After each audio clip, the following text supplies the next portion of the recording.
नमस्कार। आप देख रहे हैं एक्सक्लूसिव खबर और मैं हूं विजय। बिहार में चुनाव तक बहुत बड़ा राजनीतिक भूचाल आने वाला है। ये किसी राजनीतिक विश्लेषक या नीतीश कुमार को लेकर खेला खेला करने वाले पत्रकारों का अंदेशा नहीं है। ये बात भारतीय जनता पार्टी के एक बहुत ही सीनियर लीडर और पूर्व केंद्रीय मंत्री ने कही है। इस बात को भारतीय जनता पार्टी के उतने ही कद्दावर एक और पूर्व केंद्रीय मंत्री ने आगे बढ़ाया और बयान दिया कि नीतीश कुमार को उप प्रधानमंत्री बना देना चाहिए। इन दोनों बयानों को हम आपको डिटेल में बताएंगे, आप बस थोड़ा सा इंतजार कीजिए और बिहार में तेजी से बदलते हुए घटनाक्रम को एक बार करीने से जान लीजिए, समझ लीजिए। जिन मुख्यमंत्री नीतीश कुमार को लेकर ऐसे बयान दिए जा रहे हैं, बताया जाता है कि वो नीतीश कुमार इन बातों से बुरी तरह भड़के हुए हैं और इसी मौके पर राहुल गांधी के खास दूत ने आज पटना पहुंचकर मुख्यमंत्री नीतीश कुमार को ललकारा है कि अगर उनका समर्थन नहीं होता तो दिल्ली में नरेंद्र मोदी प्रधानमंत्री नहीं होते। नीतीश कुमार की बेचैनी बढ़ाने वाला एक ताज़ा बयान अमित शाह ने फिर दे दिया है। अमित शाह के बयान का आखिरी हिस्सा, यानी उनका बयान जहां खत्म होता है, वो बात नीतीश कुमार को सबसे ज्यादा परेशान कर रही है।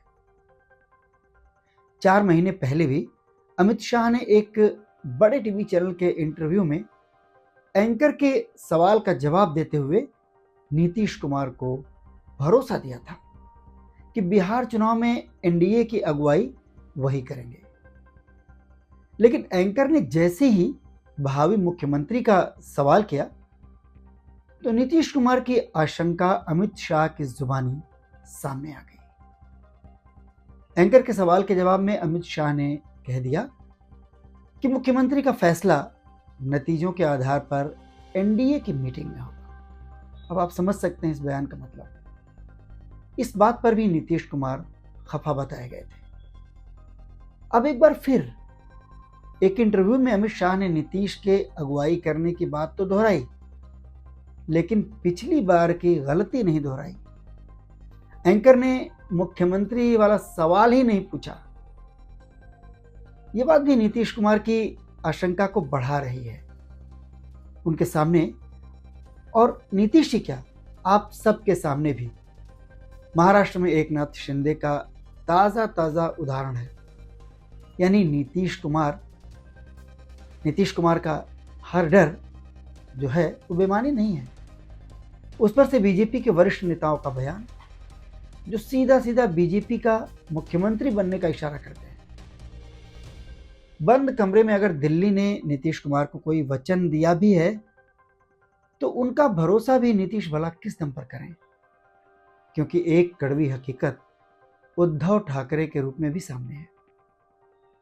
उद्धव ठाकरे ने यही आरोप लगाकर भारतीय जनता पार्टी से अपनी पार्टी का बरसों पुराना और बहुत स्वाभाविक गठबंधन तोड़ दिया था कि बीजेपी के शीर्ष नेतृत्व ने बाला साहेब को दिया वचन तोड़ दिया।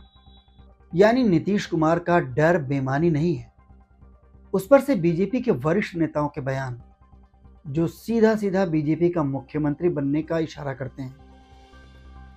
बंद कमरे में अगर दिल्ली ने नीतीश कुमार को कोई वचन दिया भी है तो उसका भरोसा भी नीतीश भला किस दम पर करें, क्योंकि एक कड़वी हकीकत उद्धव ठाकरे के रूप में भी सबके सामने है। उद्धव ठाकरे ने यही आरोप लगाकर भारतीय जनता पार्टी से अपना बहुत पुराना, बरसों पुराना और बहुत स्वाभाविक गठबंधन तोड़ दिया था कि बीजेपी के शीर्ष नेतृत्व ने बाला साहेब को दिया वचन नहीं निभाया, यही कहकर तोड़ा था उन्होंने। यानी नरेंद्र मोदी और अमित शाह के दौर की भारतीय जनता पार्टी पर हर तरह के आरोप लगते रहे हैं। इन सब बातों का इशारा क्या वास्तव में बिहार के राजनीति में बड़े उलटफेर को लेकर के आ रहा है? 14 अप्रैल को खरमास खत्म होते ही क्या नीतीश कुमार कोई बड़ा कदम उठा सकते हैं? एक बड़ा कदम तो नीतीश कुमार उठा ही सकते हैं, जिसकी प्रबल संभावना जताई जा रही है। नीतीश कुमार को अब अपने भविष्य के साथ ही अपनी पार्टी जेडीयू की फिक्र भी सता रही है। इसलिए चर्चा काफी तेज है कि वो अपने बेटे निशांत को राजनीति में ला सकते हैं। 14 अप्रैल के बाद कभी भी यह ऐलान हो सकता है। निशांत के राजनीति में आने से नरेंद्र मोदी और अमित शाह का गणित गड़बड़ा सकता है। आप सोचेंगे कैसे? वो ऐसे कि मोदी और शाह नीतीश कुमार के ही दो सिपाहियों ललन सिंह और संजय झा के जरिए दिल्ली से अपना समीकरण सेट करने में लंबे समय से लगे हुए हैं। क्योंकि नीतीश कुमार का core vote bank Narendra Modi और अमित शाह लाख कोशिशों के बाद भी सीधे बीजेपी के पाले में नहीं कर सकते। इसलिए उन्हें नीतीश के करीबियों में शुमार जेडीयू नेता चाहिए ही चाहिए। ललन सिंह और संजय झा की लंबे समय से की जा रही सियासत ये संकेत दे रही है कि दिल्ली की सत्ता की गोदी में वे बैठ चुके हैं और मोदी जी द्वारा लिखी गई स्क्रिप्ट पढ़ रहे हैं, उन्हीं द्वारा बताई गई भूमिका को निभा रहे हैं।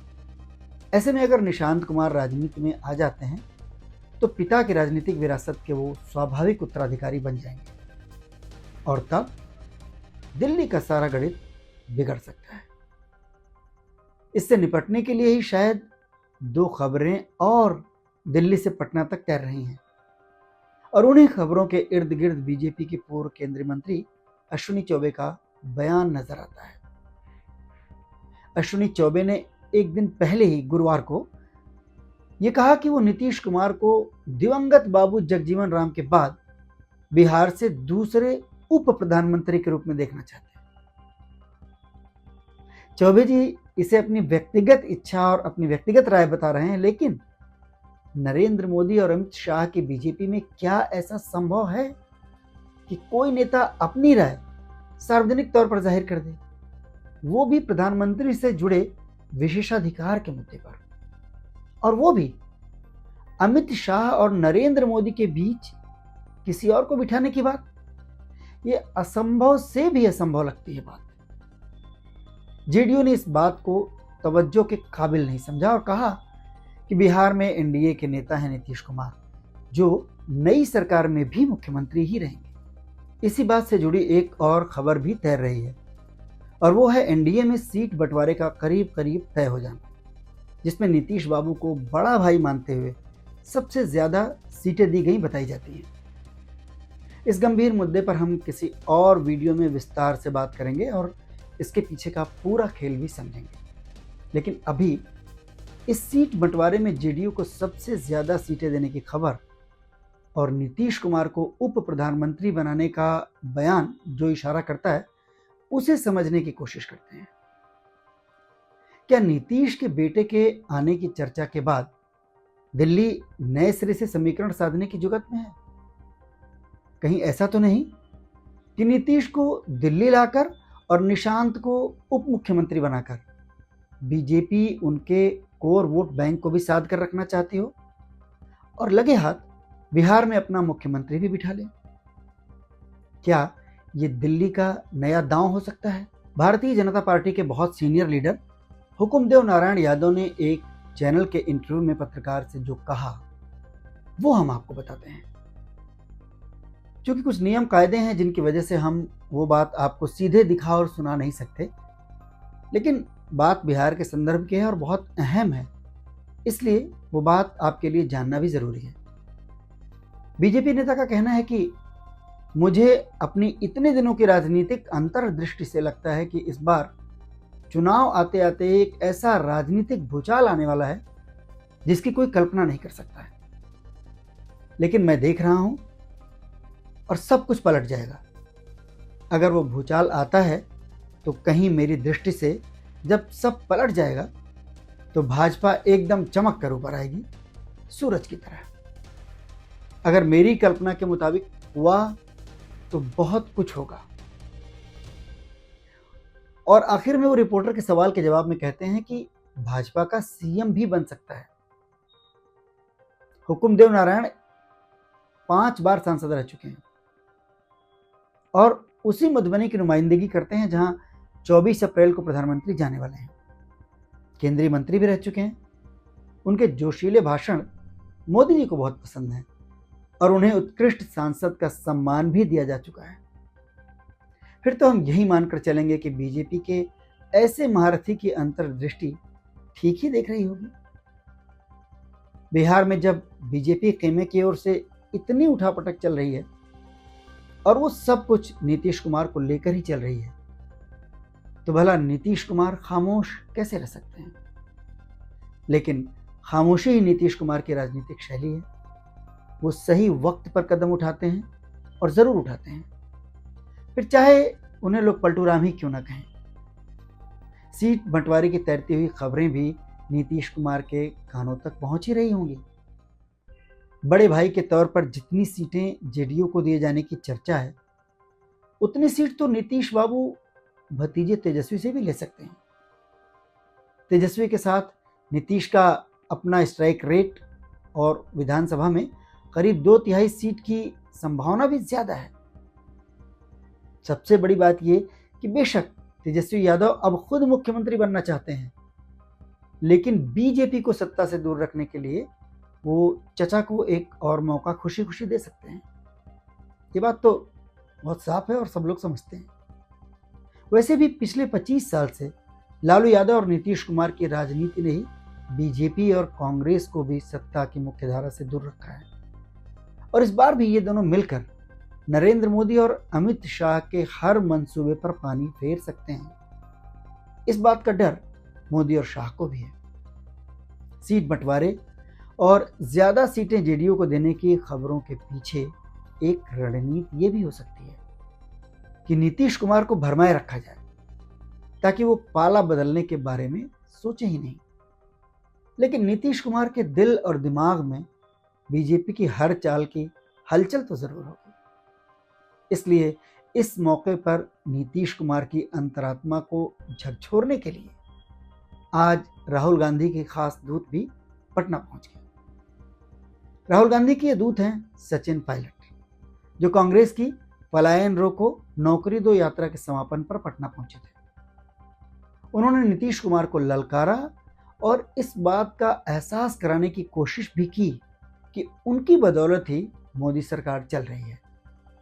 हम इसे नीतीश कुमार को झकझोरना क्यों कह रहे हैं, यह आप सचिन पायलट के अंदाज से समझ जाएंगे। जो लोग सत्ता में बैठे पटना में आज, माननीय मुख्यमंत्री जी कितने सालों से मुख्यमंत्री हैं और 2024 के लोकसभा चुनाव के समय